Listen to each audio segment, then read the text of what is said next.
like what do you call it? Like sophisticated, and it's like codification, it's symbology, it's lasting kind of resonance. It's like heaving kind of cultural pulse, which perpetuates. But I just wanted to show this because I think it's interesting as we do an analysis about the number 13, at least as we did it here, to look even further back, look at the genealogy of the gang life and the street life and all of that, the violence and the horrible death and the loss, and all of that stuff, because it's really sad, it's hurtful, and all of the people that have had to, suffer, for different reasons. But it's also important to know that it doesn't exist in a vacuum. It's part of a larger, if you will, social and political ecosystem. These systems are connected across sectors, across belief systems, obviously geographies and social groups, political ideologies, and it's a type of game. It's a sad one, it's a deadly one, it's a destruction, but even imperialism is, and so the football and the competitions and the holidays and the schools and the codification of colors, it's all part of, we assume it's part and parcel to the social order of things. And it seems like a natural inherent like understanding that masculinity must compete, be proven. And then territory defines a type of identity, yes, and I might even say survivability. It indicates how can you survive if you're able to live here. Have you been pushed out? How long were you in the nice suburb neighborhood before you had to leave? Where do you find yourself? And then there's rituals, hunts, shoots, games, prizes, turkeys, literal turkeys. People think it's cute to say turkey, but Thanksgiving we eat turkeys. Bro, they were giving out turkeys. They were bowling for turkeys. And then this stuff predates football. It predates football. It surely predates the NFL and the so-called Super Bowl. I mean, this stuff goes back to the 1800s. So, but it's relevant to that too. También porque los poderosos, los jefes in charge, those guys, they are the ones that created, coming out of World War One. These are the guys that were tough veterans. They got rich, or they were rich, or connected. They were building the ecosystem of what would become 1930s, 1940s America, where they'd send their sons and their nephews and such to war.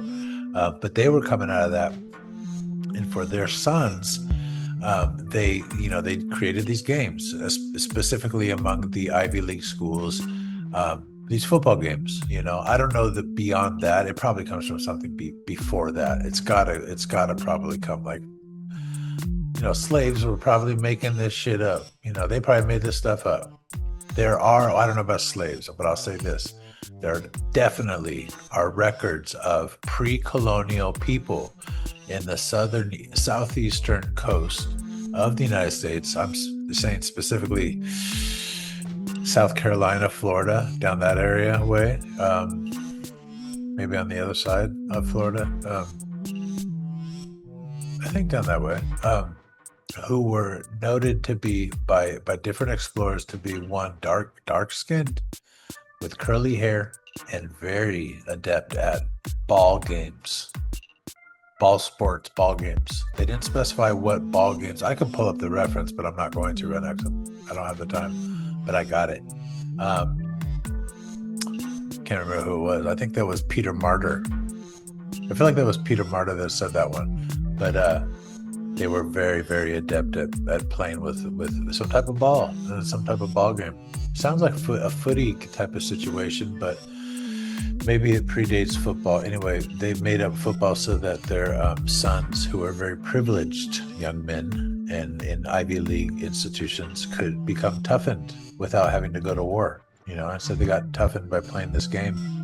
And then, like everything else, other people, poorer people, competed with them and kicked their asses. That's like how it goes, right?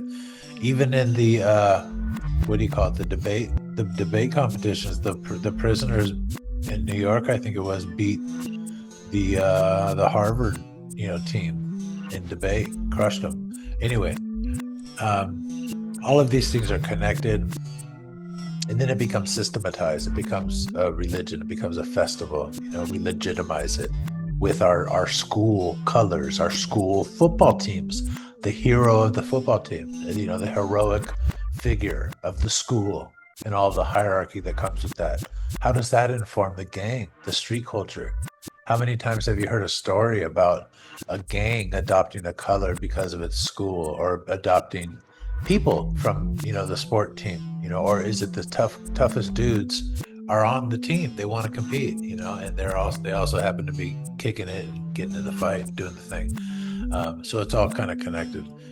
There's a glorification of the rivalry, a rewarding of it, the rhythm of it all, seasonal, repetitious. You can expect it. You know what that feeling likes when you go to the game, and it's exciting. It's almost like going to the fair.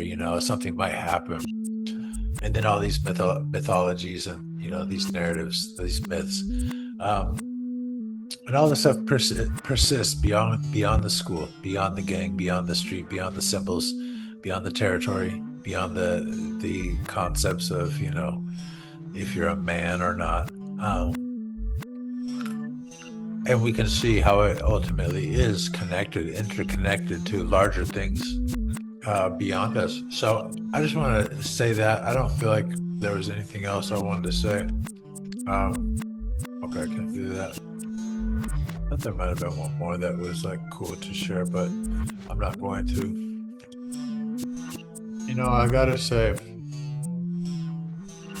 it's kind of heartbreaking to see LA patterns across LA where families that were established there in the in the 40s and the 50s and before that, and all around that time, are now not there anymore because they weren't able to sustain themselves. They weren't able to keep the home, to pass the home down intergenerationally. And it trips me out because these boomers, like, sometimes it's like they have 5 brothers and sisters, 6, 7, 8, brothers and sisters, all kinds of cousins, big families, and they lose the home. And it's a pattern. It's bigger than any one of us. Maybe it happened to you, maybe it happened to me, maybe it's happened to some other family. But this is an interesting kind of like piece of it all, right? We see back here, hope, hard work, opportunity, doors open. That's back when Mappa and them were fucking young dudes running around, getting high and getting drunk and robbing people.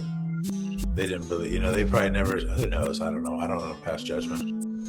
60s, 70s, neighborhoods. 80s, 2000s, values rise. How do you hang on? A lot of people got pushed out then. My grandma hung on. She hung on until she passed in the late 20s. Right here, I'm talking about my grandma. It's not funny, but it's true. How do you divide it up? Who's going to own it? Do the siblings talk? Do they cooperate? Pressure. Policy. High taxes. Shit. People ain't got it like that. Sell it. Photos, stories, memories. There's a lot to it.